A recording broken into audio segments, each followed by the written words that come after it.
Hello viewers, welcome to our AN education unit.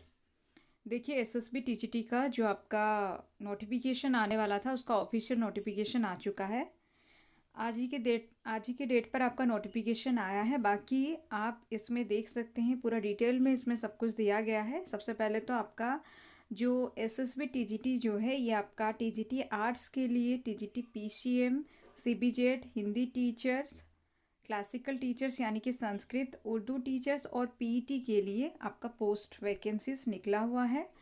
बाकी अगर आप देखिएगा तो यहाँ पर आपका अगर सैलरी देखिएगा तो आपका लेवल 9 का सैलरी आपको मिलेगा। जैसे कि आर्ट्स, साइंस और आपका हिंदी, संस्कृत, उर्दू टीचर्स के लिए लेवल 9 का आपका सैलरी होगा, यानी कि 35,400। और जो आपका पीईटी है उसके लिए आपका लेवल 8 का सैलरी होगा 29,200। ठीक है। बाकी यहाँ पर दिया है कि आपका ओपनिंग डेट है ऑनलाइन एप्लीकेशन का 8 जनवरी 2024, मतलब आज ही के दिन 1 बजे आपका जो है ऑनलाइन एप्लीकेशन जो है स्टार्ट हो चुका है। ठीक है, आज 1 बजे स्टार्ट हो चुका है ऑलरेडी। बाकी क्लोजिंग टाइम जो है वो आपका 7 फरवरी 2024 11:45 PM है, मतलब रात को आपका 11:45 में ही ये जो साइट जो है क्लोज हो जाएगा। तो इसलिए आप लोग अभी से अप्लाई करना शुरू कर दीजिए, जो भी अप्लाई करने वाले हैं। लास्ट डेट का इंतज़ार कोई नहीं कीजिए। आपका 7 फरवरी में आपका डेट जो है ख़त्म हो रहा है। ठीक है, आज के डेट से शुरू है, 7 फरवरी में डेट ख़त्म है। आपका ऑनलाइन एप्लीकेशन का साइट जो है क्लोज हो जाएगा।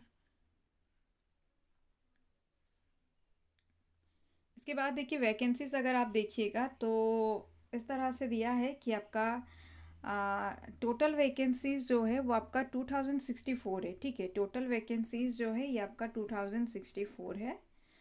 और अगर आप सब्जेक्ट वाइज देखिएगा तो आपका टीजीटी आर्ट्स में दिया है 912, और 912 जो दिया है टोटल पोस्ट है ये। इसमें अगर आप देखिएगा यूआर का 221 है, जिसमें 73 आपका वोमेंस का है। एससी बीसी जो है नील है। ठीक है, एससी बीसी नील दिया है। एससी बीसी वाले भी अप्लाई करेंगे क्योंकि यूआर का पोस्ट वो लोग ले सकते हैं। एससी का दिया है 290, जिसमें से 96 जो है आपका वुमेंस का है।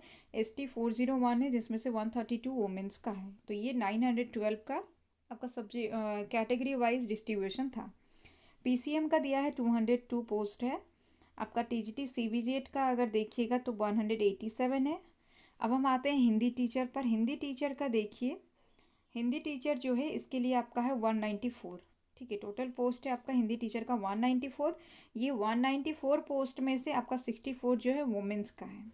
कैटेगरी वाइज अगर आप देखिएगा 86 जो है आपका अनरिजर्व कैटेगरी का है, और जिसमें 28 जो है वुमेंस का है। ठीक है, अनरिजर्व वुमेंस का 28 पोस्ट है। 86 जो है अनरिजर्व कैटेगरी का है। यहाँ पर अगर आप देखिएगा, ये जो 86 दिया है इसी में, और आपका जो 28 दिया है इसी में कंपटीशन होगा किसका? एससी बीसी का, क्योंकि उनका कोई पोस्ट नहीं है, वो लोग यूआर का पोस्ट ले सकते हैं। मतलब 86 और ये जो वुमेन का दिया है उसमें से, मतलब टोटल 86 पोस्ट में आपका कंपटीशन करेंगे एससी बीसी वाले भी और आपका यूआर भी। बाकी एससी का पोस्ट है 44, जिसमें से 15 वुमेन्स है। 64 है एसटी का, जिसमें से 21 वुमेन्स है। टोटल पोस्ट आपका 194 है हिंदी टीचर का। ठीक है, 194 टोटल पोस्ट है हिंदी टीचर के लिए। उसमें से टोटल 64, मतलब 194 में से 64 जो है वुमेन्स के लिए है। लेकिन कैटेगरी वाइज अगर आप देखिएगा, आपका यूआर कैटेगरी का जो है ओनली 86 पोस्ट है, उसमें 28 जो है वुमेन्स को जाएगा। इसके बाद क्लासिकल टीचर, जैसे कि संस्कृत के लिए देखिएगा 317 है पोस्ट। उर्दू टीचर के लिए 3 पोस्ट है। पीटी के लिए 249 है। तो इस तरह से मिलाकर अगर आप देखिएगा 2064 पोस्ट्स है। आगे देखिए, यहाँ पर और भी बहुत सारा दिया है, वो सबको भी आप लोग चेक कर लीजिएगा। यहाँ जो कैटेगरी 1 2 करके दिया है, जैसे कि यहाँ भी एक तरह का रिजर्वेशन वगैरह के बारे में दिया है, आप इसको पढ़ लीजिएगा। और अगर किसी को पीडीएफ चाहिए तो कमेंट सेक्शन में जो व्हाट्सएप का लिंक दिया जाएगा उस पर ज्वाइन हो जाइए, आपको ये पीडीएफ मिल जाएगा। बाकी देखिए, एज लिमिटेशन का है आपका कि 38 जो है 21 एज होना चाहिए, 21 से होना चाहिए स्टार्ट जो आपका कोई भी कैंडिडेट 21 का जब हो जाते हैं तो वो लोग टीचरशिप के लिए एलिजिबल है। बाकी उसके आगे देखिए 38 तक एज दिया है, मतलब 1 जनवरी तक अगर आपका एज 38 है तो फिर आप एलिजिबल हैं, उससे ज़्यादा है तो आप एलिजिबल नहीं हैं। ये आपका उसके आगे अगर आप देखिएगा और भी कुछ है, जैसे कि रिजर्वेशन के बारे में अगर आप देखिएगा SC ST के बारे में दिया है।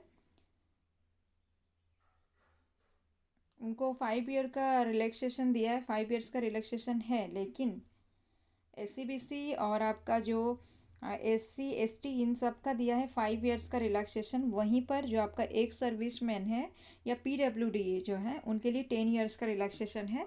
बाकी UR जो है उनका 38 ही है, अपर एज जो है उनका 38 तक ही दिया है, उससे आगे वाले अप्लाई नहीं कर सकते। आगे अगर आप देखिएगा एजुकेशन क्वालिफिकेशन जो है, यहाँ पर देखिए सब्जेक्ट वाइज अलग अलग दिया है। तो हम हिंदी टीचर का देख लेते हैं। हिंदी टीचर का जो है आपका हो जाएगा वही सेम है कि आपका ग्रेजुएशन में 50% होना चाहिए, और जो आपका SC BC ST SC जो है उनका होना चाहिए 45%, बाकी UR का 50% होना चाहिए। और जो BEड के बारे में दिया गया है, केंद्रीय हिंदी संस्थान आगरा से हो सकता है, NCTE रिकग्निशन यूनिवर्सिटी कुछ भी हो तो वहाँ से भी ये लोग कर सकते हैं BEड। और उसके साथ साथ दक्षिण भारत हिंदी प्रचार सभा मद्रास से भी आप लोग BEड कर सकते हैं। जिनके पास BEड हिंदी BEड नहीं है उनके लिए बोला गया कि 50% मार्क होना चाहिए आपका ग्रेजुएशन में। उसके साथ साथ जो आपका शास्त्री रत्न वगैरह जो है वो सारा अगर आप किए हैं फिर आपका ठीक है, आप कर सकते हैं, इसमें एलिजिबल है, आप लोग अप्लाई कर सकते हैं।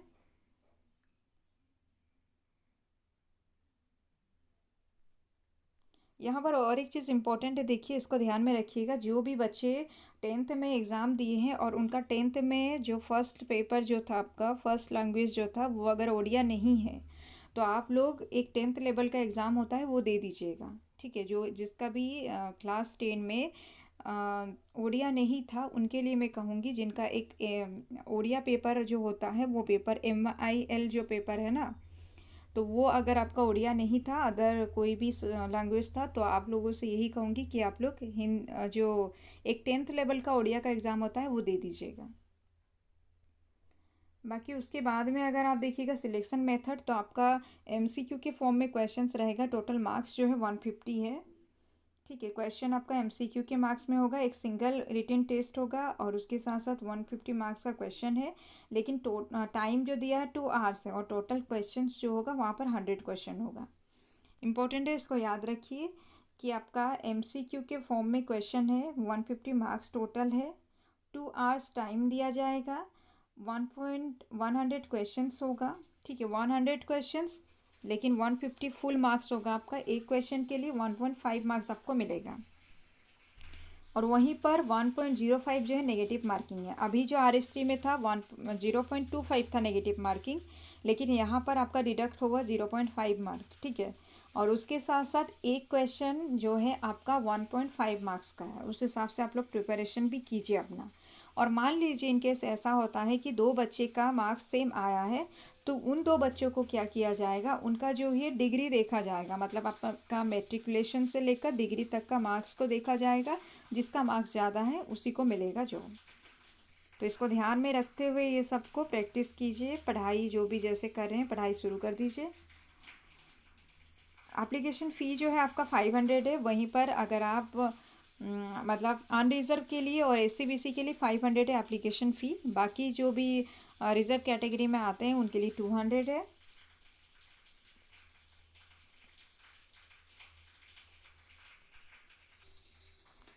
ठीक है। और यहाँ पर एक देखिए, राउंडिंग ऑफ और percentage of marks will not be allowed दिया है। मतलब किसी का मान लीजिए 50% आपका BEd में होना चाहिए, तो कुछ बच्चों का क्या है 49.99% होता है, तो वैसे में ये लोग अलाउ नहीं करेंगे।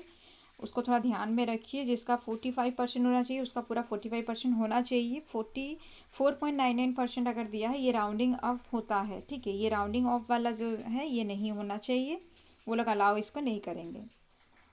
बाकी का यहाँ पर दिया है कि किस तरह से क्या क्या डॉक्यूमेंट आपको रेडी रखना है, वो सब के बारे में दिया है। कैसे अप्लाई करना है उसके बारे में दिया है। तो यहाँ पर था पूरा डिटेल्स। अगर आप में से किसी को PDF चाहिए तो कमेंट में जो व्हाट्सअप लिंक होगा, वहाँ पर ज्वाइन हो जाइए, आपको PDF मिल जाएगा। बाकी आप में से कोई भी अगर जो आपका SSB TGT के लिए अगर क्लास ज्वाइन करना चाहते हैं हिंदी के लिए, तो आप लोग कांटेक्ट कर सकते हैं। आपको कमेंट सेक्शन में पिन किया हुआ नंबर मिल जाएगा, आप लोग कांटेक्ट कर सकते हैं। बाकी जो भी ऐसे हैं जो नीडी हैं, ठीक है, जो भी नीडी एस्पिरेंट है उनके लिए कोई कोर्स फी नहीं है। तो आप लोग जो कमेंट सेक्शन में जो नंबर दिया गया है आप लोग उस पर कांटेक्ट कीजिए, आपके लिए कोई कोर्स फी नहीं है जो भी नीडी एस्पिरेंट हैं। तो उम्मीद है आप लोगों को समझ में आया होगा। कहीं पर कोई भी अगर डाउट है तो आप लोग कमेंट करके पूछ सकते हैं, व्हाट्सअप करके पूछ सकते हैं।